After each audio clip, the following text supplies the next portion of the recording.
Historia de los Atlantes, de William Scott Elliot. Producción y locución, Annie C.C. Costumbres y hábitos. Indudablemente, hubo tanta variedad en las costumbres y hábitos de los atlantes en las diferentes épocas de su historia, como la ha habido entre las diversas naciones que constituyen nuestra raza aria, y esto sin referirnos a las modas fluctuantes de los siglos, de las cuales prescindimos.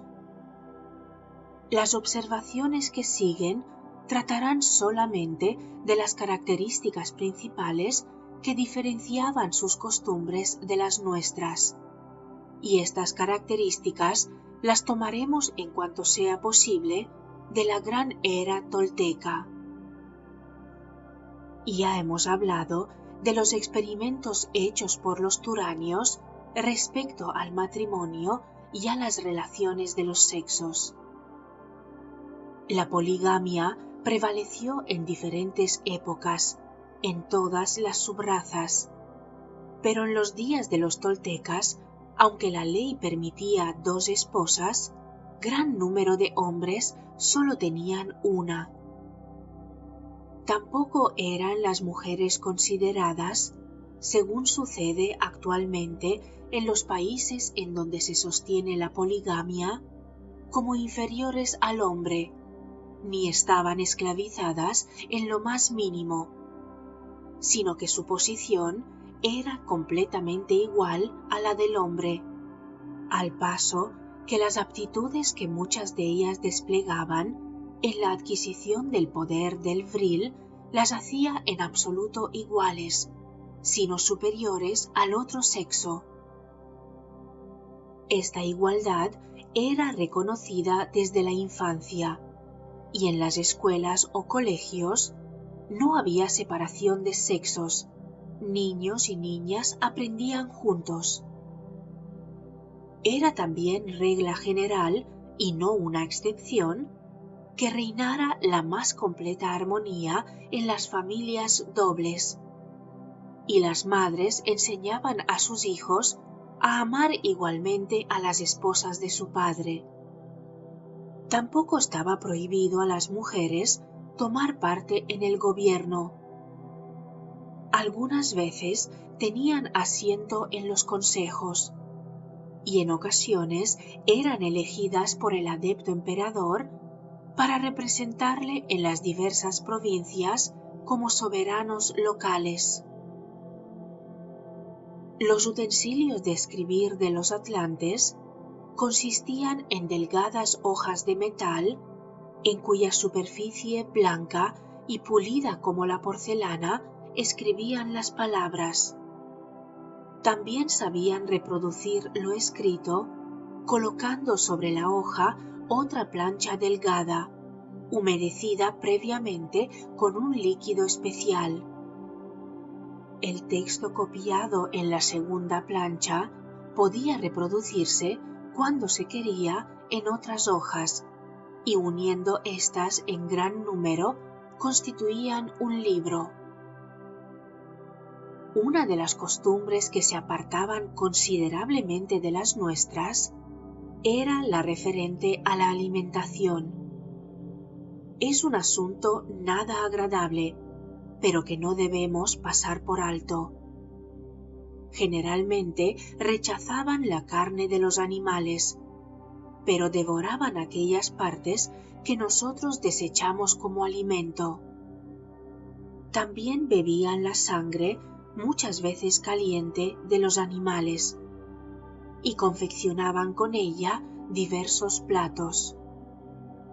No debe creerse, sin embargo, que carecían de las clases de alimentos más ligeros y aceptables para nosotros.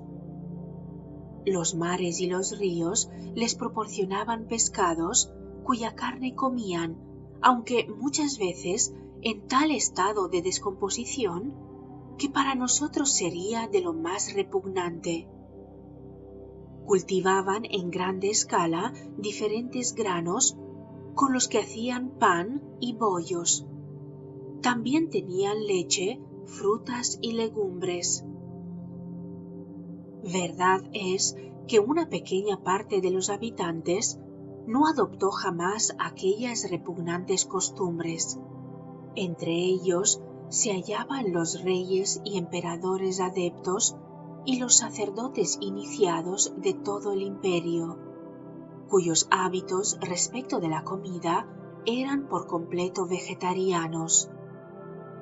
Pero muchos de los consejeros y dignatarios de la corte, afectando preferir la alimentación más pura, se entregaban muchas veces en secreto a sus gustos más groseros. Tampoco fueron desconocidas en aquellos tiempos las bebidas alcohólicas. En una época estuvieron muy en boga los licores fermentados de una clase muy potente, pero como los que los bebían llegaban a un estado de excitación peligrosa, se promulgó una ley prohibiendo en absoluto su uso. Las armas de guerra y de caza fueron muy distintas en las diversas épocas. Las espadas y lanzas y los arcos y flechas fueron por regla general las armas de los remoales y de los tlavatli. Los animales que cazaban en aquellos primeros tiempos eran mamíferos de pelo largo y lanoso, elefantes e hipopótamos. Abundaban también los marsupiales, así como los supervivientes de los tipos intermedios, siendo algunos medio reptiles y medio mamíferos, otros medio reptiles y medio aves. El uso de los explosivos se adoptó desde los tiempos primitivos y fue llevado a una gran perfección posteriormente. Algunos parece que estallaban por el choque, otros después de cierto intervalo de tiempo, pero en ambos casos la destrucción de la vida era ocasionada, al parecer, por el desprendimiento de un gas venenoso y no por el choque de balas. Tan poderosos parece que llegaron a ser estos explosivos en los últimos tiempos atlantes, que compañías enteras de hombres eran destruidas en las batallas por el gas venenoso que se desprendía con la explosión sobre sus cabezas de una de estas bombas lanzadas por algún mecanismo de palancas. Pasemos ahora al sistema monetario. Durante las 3 primeras subrazas, en todo caso, no se conoció nada que se pareciera a la moneda del Estado, pero sí pequeños pedazos de metal o de cuero que tenían estampado un valor determinado y que se usaban como garantía. Estaban perforados por el centro y los engarzaban juntos, llevándolos generalmente a guisa de cinturón. Cada hombre era, por decirlo así, su propio acuñador, pero la moneda de metal o de cuero que fabricaba y que entregaba a cambio de otros valores constituía solamente el reconocimiento personal de una deuda, lo mismo que entre nosotros un pagaré. Ningún hombre podía fabricar mayor cantidad de tales garantías que las que pudiese redimir con otros valores de que estuviese en posesión. Estas garantías no circulaban como nuestra moneda, pero el tenedor de ellas podía calcular con perfecta exactitud los recursos de su deudor, con la facultad de la clarividencia que todos los hombres tenían entonces más o menos desarrollada, y que en caso de duda ejercitaban para asegurarse de los hechos. Debemos decir, sin embargo, que en los últimos tiempos de Poseidón se adoptó un sistema parecido al corriente entre nosotros. siendo la triple montaña que se veía desde la gran capital del sur la representación favorita empleada en la moneda del Estado. Pero lo más importante de la clase de asuntos de que vamos a tratar es lo referente a la propiedad territorial. Entre Remoales y los Tlavatlis, que vivían principalmente de la caza y de la pesca, no tenía naturalmente razón de ser aquella propiedad, si bien en los días de los Tlavatlis se empleaba cierto sistema de cultivo en las aldeas. Con el aumento de población y con la civilización de los primeros tiempos toltecas, fue cuando la tierra empezó a tener valor. No nos proponemos describir el sistema o la falta de sistema que prevaleció en los tumultuosos tiempos anteriores al advenimiento de la Edad de Oro. Pero los anales de esta época presentan a la consideración no solo de los economistas, sino de todos los que se interesan por el bienestar humano, un asunto del mayor interés e importancia. Se recordará que la población había aumentado constantemente y que bajo el gobierno de los adeptos emperadores había alcanzado la elevadísima cifra antes mencionada. Sin embargo, la pobreza y la necesidad eran estados que ni aún se soñaban en aquellos tiempos. Y este bienestar social era indudablemente debido, en parte, al sistema terrateniente. No solo pertenecían al emperador todas las tierras y sus productos, sino también todos los ganados. El país estaba dividido en diferentes provincias o distritos, cada uno de los cuales tenía a su frente uno de los reyes subalternos o virreyes, nombrados por el emperador. Cada uno de estos virreyes era responsable del gobierno y bienestar de todos los habitantes que estaban bajo su mando. La labranza de las tierras, la recolección de las cosechas y los pastos de los ganados estaban dentro de la esfera de su inspección, así como la dirección de los experimentos agrícolas en que ya nos hemos ocupado. Cada virrey se hallaba rodeado de cierto número de consejeros y coadjutores, los cuales tenían, entre otros deberes, el de estar bien versados en astronomía, que no era en aquellos días una ciencia estéril. Se estudiaban y utilizaban las influencias ocultas sobre plantas y animales. Igualmente no era raro el poder de producir la lluvia a voluntad, así como más de una vez se neutralizó, en parte, los efectos de una época glacial en las regiones del norte del continente por medio de la ciencia oculta.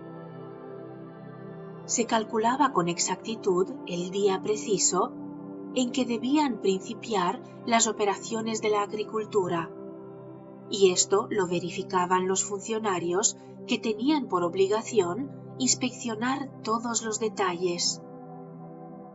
Lo que se producía en cada distrito o reino se consumía por regla general en el mismo, pero a veces se establecía un cambio de productos agrícolas entre los gobernantes.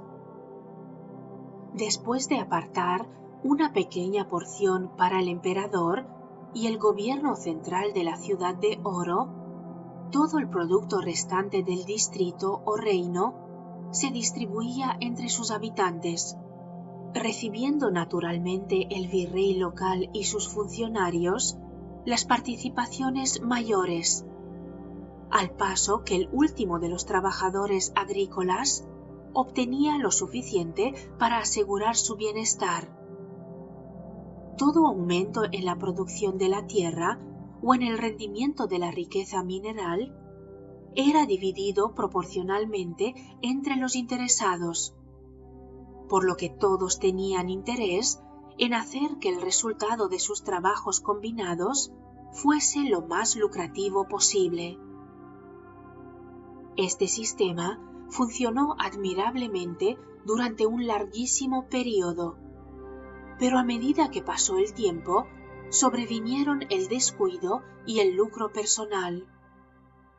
Los que tenían el deber de inspeccionar se fueron descartando más y más de la responsabilidad, la cual imponían a sus subordinados, y con el tiempo se hizo raro que los gobernantes interviniesen o se interesasen por sí mismos en ninguna de aquellas operaciones. Este fue el principio de los malos tiempos. Los individuos de la clase dominante, que antes dedicaban todo su tiempo a los deberes del Estado, principiaron a ocuparse en llevar una vida más agradable, y el lujo comenzó a desenvolverse. Había una causa que especialmente producía gran descontento entre las clases inferiores.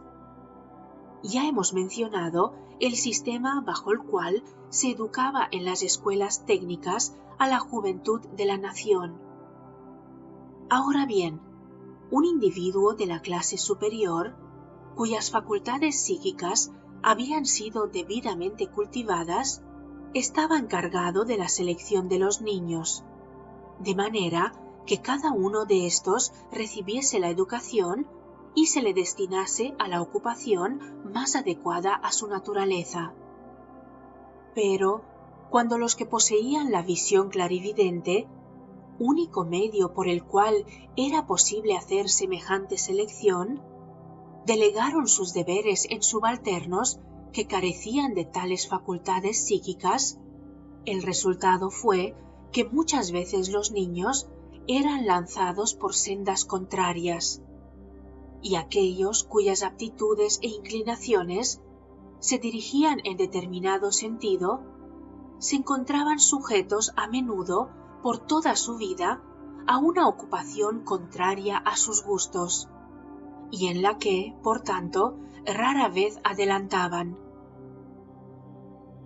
Los sistemas de propiedad territorial que surgieron en diferentes partes del imperio, cuando terminó la gran dinastía tolteca, fueron muchos y muy diversos, mas no creemos necesario describirlos. En los últimos días de Poseidón habían sido ya generalmente reemplazados por el sistema de la propiedad individual que nos es conocida. Ya hicimos referencia en el Tratado de Emigraciones al sistema territorial que prevaleció durante el glorioso período de la historia peruana, cuando dominaban los incas hace 14.000 años.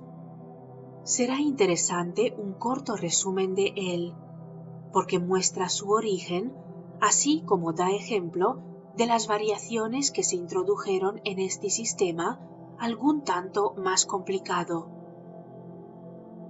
Toda propiedad de la tierra era del dominio eminente del Inca, pero estaba asignada la mitad a los cultivadores, los cuales constituían la masa de la población. La otra mitad se dividía entre el Inca y el orden sacerdotal dedicado al culto del sol. Con los productos de las tierras que le correspondían, tenía el Inca que sostener el ejército, construir y conservar los caminos de todo el imperio y atender a todo el mecanismo del gobierno. Este era dirigido por una clase especial más o menos relacionada con el mismo Inca, y representaba una civilización y cultura muy por encima de la gran masa de la población.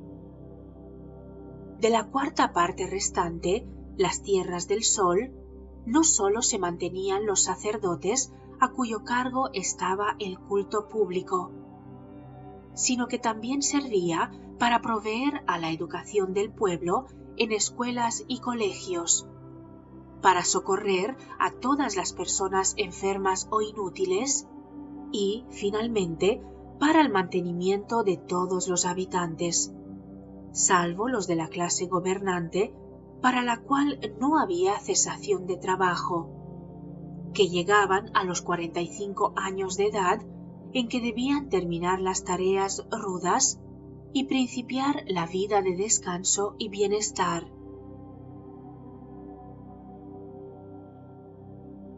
Religión. El único punto que nos queda por tratar es la evolución de las ideas religiosas. Entre las aspiraciones espirituales de una raza tosca pero sencilla y el culto degradado de una gente intelectual pero espiritualmente muerta, hay un abismo que solo puede llenar el término religión en su más amplia acepción. Sin embargo, hay que trazar en la historia del pueblo atlante este proceso consecutivo de generación y degeneración. Se recordará que el gobierno bajo el que surgió la existencia de los remoales fue descrito como el más perfecto concebible, pues hacía de rey el Manú mismo. La memoria de este gobernante divino se conservó en los anales de la raza, y a su debido tiempo llegó a ser considerado como un dios entre unas gentes que eran psíquicas por naturaleza, y que, por tanto, alcanzaban vislumbres de los estados de conciencia que trascienden al nuestro de vigilia ordinario. Con esta cualidad superior, era llano que esta gente primitiva adoptase una religión que, si bien no representaba una elevada filosofía, estaba por lo menos alejada del tipo de religiones innobles. Andando el tiempo, esta fase de creencia religiosa pasó a ser una especie de culto a sus mayores. Los Tlavatlis, al paso que heredaron la reverencia tradicional y el culto al Manú, fueron enseñados por adeptos instructores en la existencia de un ser supremo cuyo símbolo reconocían en el sol. De este modo, desarrollaron una especie de culto solar que practicaban en las cumbres de las montañas. Allí construían grandes círculos con monolitos verticales, destinados a simbolizar el curso anual del sol, pero a la vez se empleaban con fines astronómicos. Estaban puestos de manera que, para la persona colocada en el altar mayor, el sol salía en el solsticio de invierno detrás de uno de estos monolitos, y en el equinoccio vernal detrás de otro, y así sucesivamente todo el año. Estos círculos de piedra servían también para ayudar a hacer observaciones astronómicas de carácter más complejo, relacionadas con constelaciones más distantes. Ya hemos visto, al tratar de las emigraciones, que una subraza posterior, los acadios, imitaron en la erección de Stonehenge esta primitiva construcción de monolitos. Aunque los Tlavatlis estaban dotados de una aptitud algún tanto más aventajada por el desarrollo intelectual que la subraza anterior, su culto, sin embargo, era aún de un tipo muy primitivo. Con la mayor difusión de los conocimientos en los días de los toltecas, y especialmente con el establecimiento ulterior de un sacerdocio iniciado y de un emperador adepto, tuvieron aquellas gentes mayores medios de alcanzar un concepto más verdadero de lo divino. Los pocos aptos para aprovecharse por completo de la enseñanza que se les daba, después de haber sido puestos a prueba, eran admitidos en las filas sacerdotales que constituían entonces una inmensa fraternidad oculta. Mas con estos, que se habían elevado sobre la masa de la humanidad, hasta el punto de principiar su marcha por el sendero oculto, nada tenemos que ver aquí, pues el asunto de nuestras investigaciones no va más allá de los límites de las religiones que practicaban los habitantes de la Atlántida. Las muchedumbres de aquellos tiempos carecían de aptitudes para elevarse a las alturas del pensamiento filosófico, como sucede aún hoy a la mayor parte de los habitantes del globo. Todo lo más que podía hacer el instructor más inspirado para darles una idea acerca de la inefable y omnipresente esencia del cosmos era presentársela en forma de símbolos, y como es natural, el Sol fue el primer símbolo adoptado. Al modo que sucede en nuestros días, podían percibir entonces a través del símbolo los entendimientos más cultivados y espirituales, y elevarse algunas veces en alas de la devoción al Padre de nuestros espíritus, centro y motivo de nuestras almas, término y refugio de nuestro viaje. Mientras que la multitud más grosera no veía nada más que el símbolo y lo adoraba, de la misma manera que la esculpida Madonna o la imagen de madera del crucificado son hoy adorados en la Europa católica. La adoración del sol y del fuego se convirtió entonces en culto, para cuya celebración se erigieron magníficos templos en toda la extensión del continente Atlante, pero más especialmente en la gran ciudad de las Puertas de Oro, estando su servicio a cargo de sacerdotes que el Estado nombraba con este objeto. En aquellos tiempos primitivos no se permitía imagen alguna de la divinidad. El disco del sol era considerado como el único emblema propio de la misma, y como tal era usado en todos los templos. Generalmente se colocaba un disco de oro de modo que recogiese los primeros rayos del sol naciente en el equinoccio de primavera o en el solsticio de verano.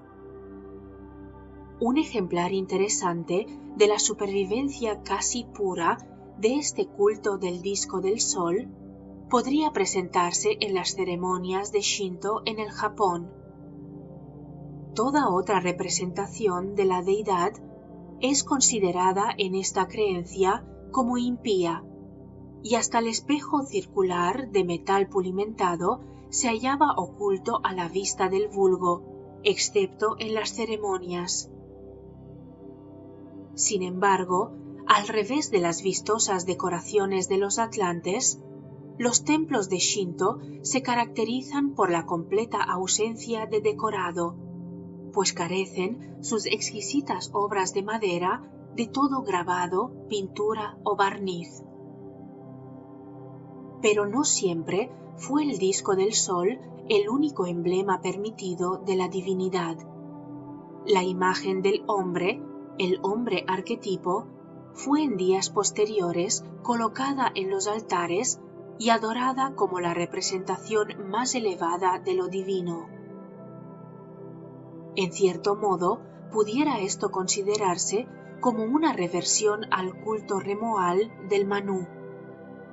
Aún entonces, la religión era relativamente pura y la fraternidad oculta de la buena ley hacía cuanto le era dable para mantener activa en los corazones la vida espiritual. Aproximábanse, no obstante, los tiempos en que no iba a quedar idea alguna altruista que salvase a la raza del principio de egoísmo en que estaba destinada a despeñarse. El decaimiento de la idea ética fue el preludio necesario de perversión espiritual. El hombre solo luchaba para sí mismo, y sus conocimientos fueron empleados en fines puramente egoístas, hasta que se arraigó la creencia de que nada había en el universo más grande y elevado. Cada hombre era su propia ley, señor y Dios, y el mismo culto de los templos dejó de ser el culto de un ideal, convirtiéndose en la mera adoración del hombre, tal como se le conocía y se le veía. Según está escrito en el libro de Jian, entonces la cuarta creció en orgullo. Somos los reyes, dijeron, somos dioses. Construyeron ciudades enormes. De tierras y metales raros las construyeron, y de los fuegos vomitados, de la piedra blanca de las montañas y de la piedra negra, labraron sus imágenes a su tamaño y semejanza, y las adoraron. Colocáronse urnas en los templos, en donde la estatua de cada hombre, construida de oro o plata, o labrada en piedra o en madera, era adorada por él mismo. Los individuos más ricos sostenían corporaciones de sacerdotes para el culto y cuidado de sus urnas, los cuales hacían ofrendas a estatuas como si fuesen dioses. La apoteosis del yo no podía ir más lejos. Debe tenerse presente que toda idea verdaderamente religiosa que haya tomado asiento en la mente del hombre le ha sido sugerida de modo consciente por los instructores divinos, los iniciados de las logias ocultas, los cuales, a través de todas las edades, han sido siempre los guardianes de los misterios divinos y de las verdades de los estados suprasensibles de la conciencia. La humanidad, por regla general, solo de un modo lento ha llegado a ser capaz de asimilarse unas pocas de estas ideas divinas, al paso que la causa de los desarrollos monstruosos y de las repugnantes deformidades que todas las religiones de la tierra atestiguan deben buscarse en la propia naturaleza inferior del hombre.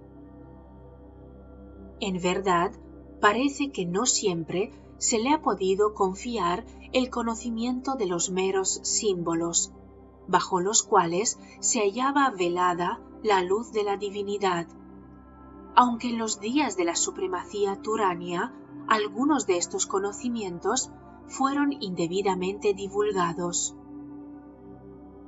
Hemos visto cómo los atributos del Sol, productores de vida y de luz, fueron usados en los tiempos primitivos como símbolo para presentar a la inteligencia de aquellas gentes todo lo que eran capaces de concebir sobre la gran causa primera.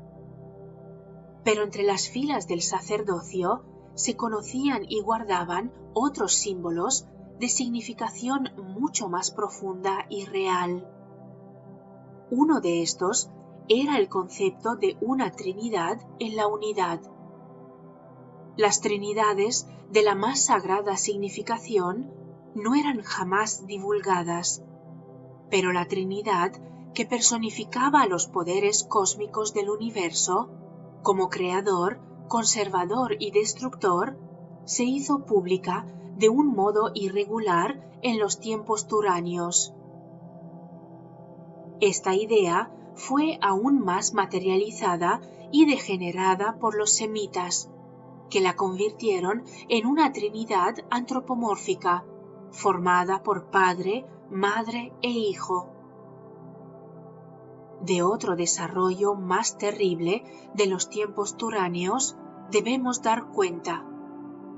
Con la práctica de la hechicería, muchos de los habitantes habían venido en conocimiento de la existencia de elementales poderosos, entidades que debían a aquellos su ser, o cuando menos estaban animadas por sus poderosas voluntades, las cuales, dirigidas hacia fines maléficos, producían elementales con poder y malignidad. De tal modo se habían degradado entonces los sentimientos de reverencia y adoración del hombre, que llegaron a adorar totalmente estas creaciones semiconscientes de sus propios malignos pensamientos. El ritual del culto de estos seres fue desde un principio el derramamiento de sangre, y cada sacrificio ejecutado en sus santuarios daba vitalidad y persistencia a estas creaciones vampíricas. Tan es así que aún hoy día, en diversas partes del mundo, duran los elementales formados por la voluntad poderosa de aquellos antiguos brujos de la Atlántida, e imponen su tributo a aduares inofensivos.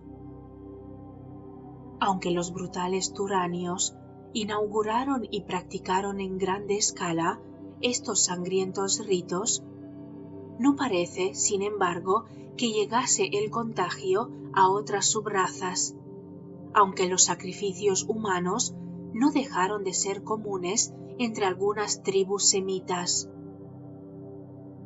En el gran imperio tolteca de México, el culto del sol de sus antepasados era aún la religión nacional, al paso que sus ofrendas, que nada tenían de sangrientas, a su benéfica deidad Quetzalcóatl, consistían puramente en flores y frutas.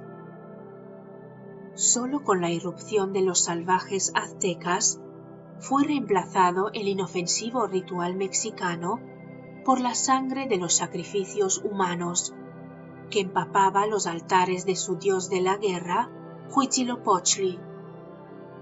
Y puede considerarse el arrancar los corazones a las víctimas en la cúspide del Teocalli como resto directo del culto a los elementales de sus antecesores turanios de la Atlántida. Se ve, pues, que lo mismo que en nuestros días, la vida religiosa de los pueblos comprendía entonces las formas más variadas de creencias y cultos. Desde la escasísima minoría que aspiraba a la iniciación y estaba en contacto con la vida espiritual superior, los que sabían que la buena voluntad hacia todos los hombres, el dominio del pensamiento y la pureza de vida y de obra eran preliminares necesarios para alcanzar los más elevados estados de conciencia y los más extensos horizontes de visión.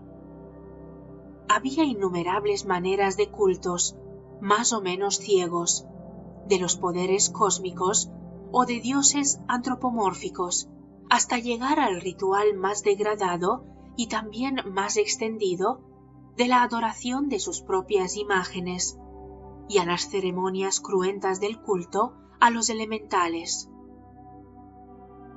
Téngase presente que en todo lo que venimos exponiendo, tratamos solamente de la raza atlante, y por tanto estaría fuera de lugar cualquier referencia a cultos aún más degradados, que todavía por entonces existían, y aún existen hoy, entre los envilecidos descendientes de los lemures. Así continuaron a través de los siglos todos los rituales compuestos para celebrar estas diversas formas de culto, hasta la sumersión final de Poseidón, a cuyo tiempo las huestes innumerables de los emigrados atlantes habían ya establecido en tierras extranjeras los diferentes cultos del continente madre. El seguir en detalle el desarrollo y progreso de las religiones arcaicas, que han florecido en tiempos históricos bajo formas diversas y antagónicas, sería empresa de grandes dificultades. Pero tal es la luz que arrojaría este estudio sobre asuntos de importancia trascendental, que es posible que nos determinemos a intentarlo. Finalmente, sería inútil tratar de resumir lo que es ya por sí un resumen demasiado concreto. Esperemos más bien que lo relatado se ofrezca como texto del que puedan derivarse las historias de las diferentes hijuelas de las varias subrazas, historias que podrán examinar analíticamente los desenvolvimientos políticos y sociales que aquí apenas hemos esbozado de la manera más rudimentaria. Una palabra más, sin embargo, puede aún decirse acerca de la evolución de esta raza. El progreso que toda la creación, con la humanidad a su cabeza, está siempre destinada a llevar a cabo, centuria tras centuria, milenio tras milenio, manvantara tras manvantara y kalpa tras kalpa. La bajada del espíritu a la materia, polos opuestos de la sustancia una y eterna, es el proceso que ocupa la primera mitad de cada ciclo. Ahora bien, el período que hemos estado considerando en las páginas que anteceden, el período durante el cual la raza atlante hizo su carrera, fue precisamente el punto medio o punto de retorno del Manvantara presente. El proceso de evolución que en la actualidad efectúa nuestra quinta raza, la vuelta, esto es, la espiritualización de la materia, solo se dio en aquellos tiempos en algunos casos individuales y aislados, precursores de la resurrección del espíritu. Pero el problema cuya solución indudablemente esperan todos los que hayan seguido con atención este relato es el contraste sorprendente de las cualidades que poseía la raza atlante, pues al lado de sus brutales pasiones y de sus degradantes inclinaciones animales, se notan sus facultades psíquicas y su intuición semidivina. Ahora bien, la solución de este enigma, aparentemente insoluble, se cifra en el hecho de que estaba entonces en sus comienzos la construcción del puente, el puente de Manas, la mente, destinada a unir en el individuo perfecto las fuerzas del animal que evoluciona en sentido ascendente y el espíritu divino que involuciona en dirección descendente. El reino animal de hoy muestra un campo natural en donde aún no ha comenzado la construcción de este puente, y hasta en la misma humanidad de los tiempos atlantes, la conexión era tan ligera que las cualidades espirituales tenían muy poco poder dominador sobre la naturaleza animal inferior. La poca mentalidad que poseían aquellos hombres bastaba para aumentar el placer en la satisfacción de los sentidos, mas no era suficiente para avivar las facultades espirituales que aún dormitaban, pero que han de convertirse en dueño absoluto en el individuo perfecto. La metáfora del puente puede llevarnos un poco más lejos si lo consideramos al presente en curso de ejecución y destinado a permanecer incompleto por lo que hace a la generalidad de los hombres durante milenios sin cuento.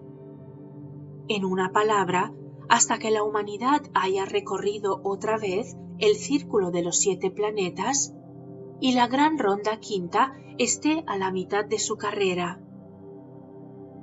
Aunque fue en la última mitad de la tercera raza raíz y al principio de la cuarta, cuando los Manasaputras descendieron para dotar de mente a la masa humana que aún carecía de chispa. Sin embargo, tan débilmente ardió la luz durante todos los tiempos atlantes que puede decirse ser pocos los que alcanzaron los poderes del pensamiento abstracto. Por otra parte, el funcionamiento de la mente sobre las cosas concretas estaba bien dentro de su alcance, y según hemos visto en los intereses prácticos de su vida diaria, especialmente cuando sus facultades psíquicas se dirigían hacia los mismos objetos, fue donde obtuvieron tan notables y estupendos resultados. Hay también que tener presente que Kama, el cuarto principio, llegó naturalmente a su punto culminante de desarrollo en la cuarta raza.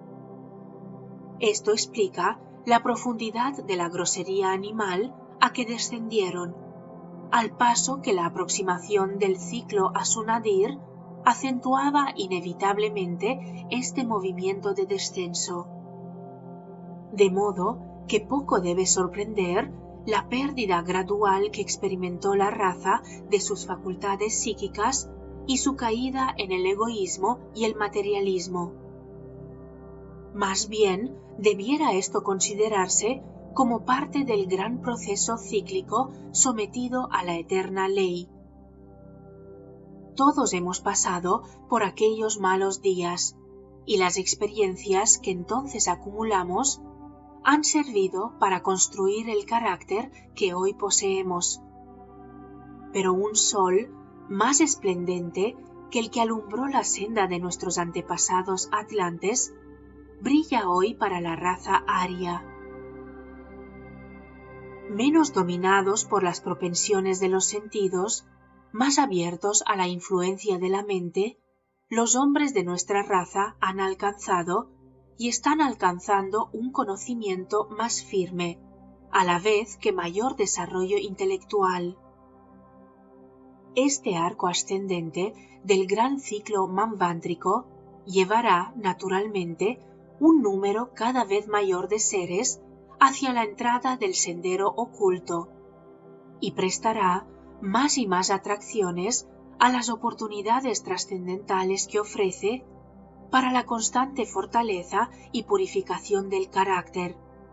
Fortaleza y purificación que no están dirigidas por el mero esfuerzo espasmódico, continuamente interrumpido por atenciones que le distraen, sino guiadas y guardadas por los maestros de sabiduría, de modo que la subida, una vez iniciada, no torne a ser vacilante e incierta, sino que lleve derechamente a la gloriosa meta.